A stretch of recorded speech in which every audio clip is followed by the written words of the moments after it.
Ini pun rare juga. First time saya ditanya oleh seorang perempuan, jika saya masuk Islam, apa jadi dengan perkahwinan kami? Iyalah, sebab suami dia tak nak masuk Islam. Suami dia pula ada duduk sebelah dia. Aduh, macam mana ni?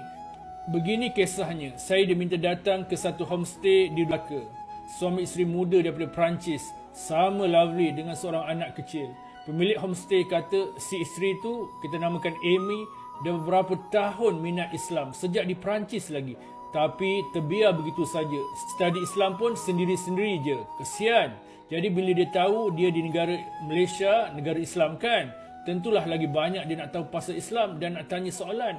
Masya Allah, permintaan yang mulia, zalimlah kalau ditolak. Kami kemudiannya bertemu. Macam-macam juga Amy ni tanya. Tapi yang lebih unik dan menariknya, Amy ni tak pandai cakap bahasa Inggeris. Saya pula tak tahu cakap bahasa Perancis. Yang saya tahu, bonjour. Jadi, siapa yang translatekan untuk dia? Ini yang special. Suami dia yang ateis, yang tak percaya Tuhan tu yang translatekan untuk dia. Memang baik suaminya. Okey, kita pendekkan cerita. Amy okey dah. Dia faham, dia terima dan setuju. Termasuk aspek paling penting, Allah dan Rasul. Jadi macam biasalah kita jemput dia masuk Islam dengan bersyahadah. Tapi ada satu syarat pula. Apa dia kata? Dia dan suaminya nak tahu dulu. If I accept Islam, what happened to our marriage? Jika saya masuk Islam, apa jadi dengan perkahwinan kami? Kita fahamlah, bukan tak faham kesan soalan ni.